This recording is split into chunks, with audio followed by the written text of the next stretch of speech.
kasih aplaus khusus nih, Jakarta Timur nih.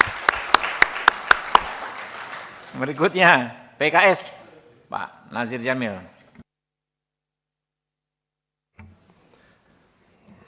Terima kasih Ketua.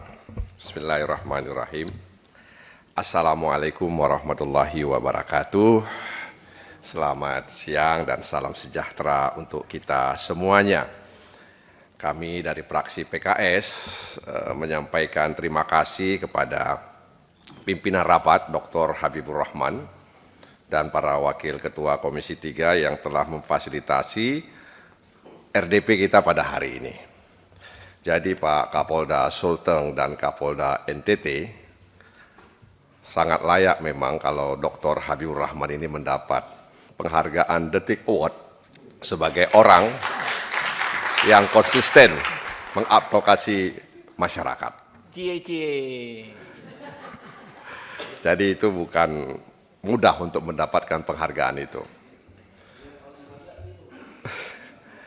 Yang saya hormati Kapolda Sulteng beserta jajaran, Kapolda NTT, Pak Daniel Tahi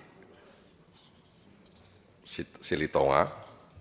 Memang kalau kita ingat Silitonga, ingat Edi Silitonga Pak ya. Dan juga Wakapolda Brigjen Awistiono yang hadir beserta jajaran. Saudara kami, ya, sesama anggota DPR, Ibu Rahayu Saraswati, ya, dan yang lainnya hadir di sini, tentu Wakil Ketua MPR Archandra Akbar bersama kuasa hukum daripada almarhum Bayu Adityawan. Dari fraksi PKS telah mendengar, menyimak apa yang disampaikan oleh Kapolda Sulteng, memang sangat miris, sangat kita sayangkan bahwa almarhum itu justru mendapat perlakuan seperti itu di institusi yang seharusnya melindungi dirinya.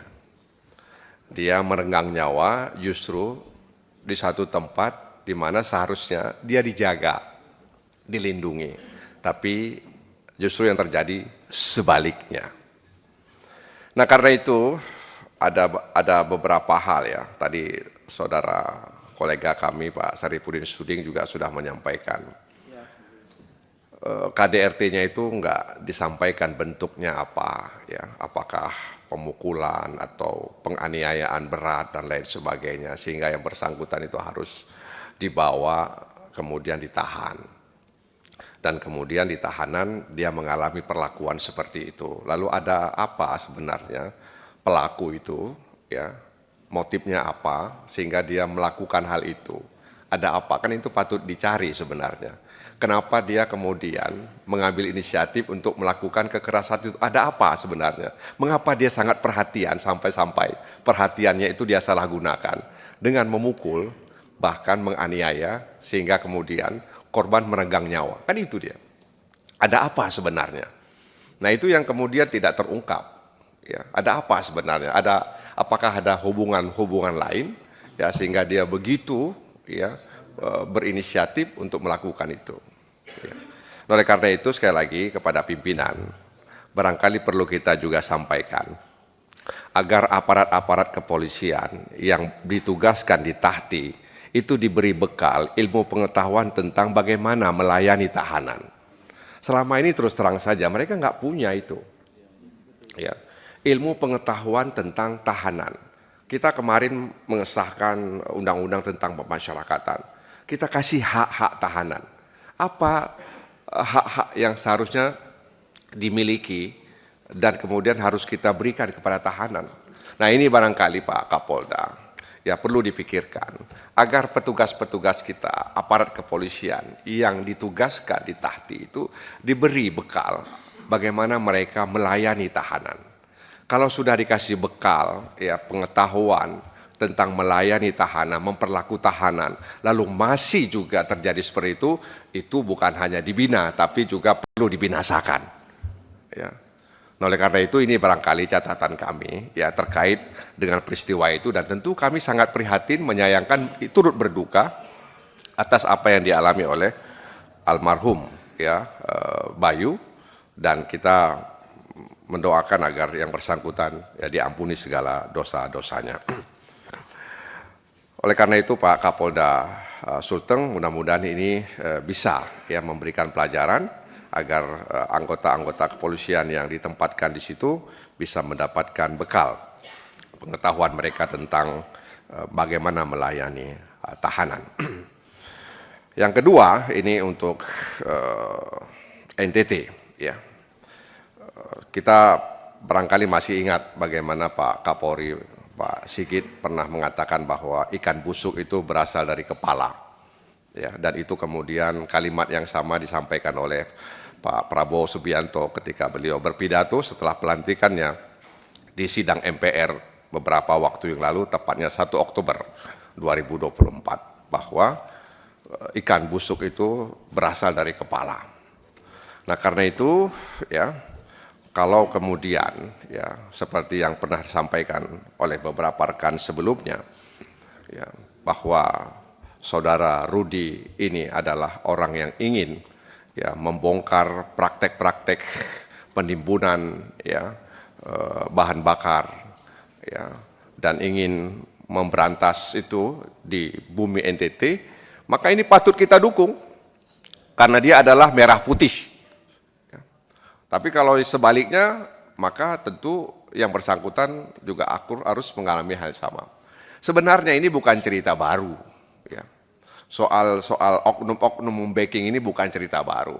Saya juga didatangi, ya, dilaporkan seorang bribka ya, berinisial RY di Polda tertentu, saya nggak sebutkan di sini, bahwa dia bersama Kapolseknya menggerebek gudang mafia minyak solar bersubsidi yang diangkut menggunakan mobil tangki Pertamina. Ya. Setelah Kapolseknya pindah, dia dikerjain. Ya. Lalu dia melaporkan kepada saya bahwa saya sudah difitnah, dianiaya, dipukul sampai lebam, kemudian dia di sel, di penjara, seorang diri selama 30 hari, dan kemudian di PTDH-kan. Tanpa ada bukti dan semua pasal yang disangkakannya kepada dia telah kadaluarsa. Saya bilang Anda mau melaporkan silahkan, itu hak Anda kepada institusi DPR. Lalu saya sampaikan kepada Kapoldanya, saya teruskan semuanya kepada Kapoldanya. Lalu saya ingatkan Kapoldanya, tolong diatensi. Terakhir saya telepon Kapoldanya, Kapolda mengatakan kami sedang melakukan investigasi. Sebab ini adalah peristiwa yang kalau tidak dikelola dengan baik akan menggerus kepercayaan ya kepolisian di mata masyarakat. Jadi kita yang di atas ini berusaha agar institusi-institusi penegak hukum mendapat kembali kepercayaan oleh masyarakat. Karena kita sudah tahu bahwa pepatah mengatakan gara-gara nila setitik rusak susu sebelanga. Jadi bagaimana kemudian upaya untuk mengembalikan kepercayaan masyarakat itu kita jaga bersama. Jadi bribka RY ini ya kasusnya sedang diinvestigasi oleh Kapolda setempat. Ya, saya sedang menunggu jawabannya. Jangan sampai ini juga meledak. Nah karena itu sekali lagi cerita-cerita seperti ini kami temukan ketika kami melakukan kunjungan kerja ke provinsi-provinsi. Bahwa ada oknum-oknum ya yang kemudian membacking ya minyak solar bersubsidi tersebut sehingga terjadi kelangkaan di tengah masyarakat.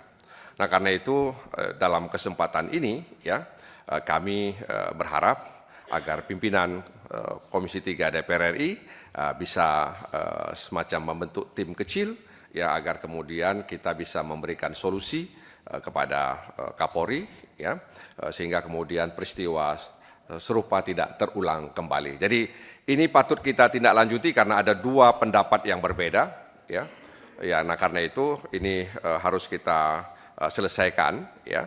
Dan di satu sisi kita harus menjaga institusi kepolisian sebagai institusi penegak hukum ya. Di satu sisi kita juga harus menjaga anggota-anggota kepolisian yang ingin menegakkan aturan yang ada di institusi kepolisian tersebut. Kami memberikan dukungan ya kepada semuanya Kapolda Sulteng, Kapolda NTT, dan juga Mbak Rahayu ya beserta jajaran, dan terutama kepada saudara Rudi Soik ya, yang sudah sangat patriotis ya untuk melakukan hal ini. Jadi Pak Beni Kaharman tadi sudah menjelaskan dan sudah selesai sebenarnya ya.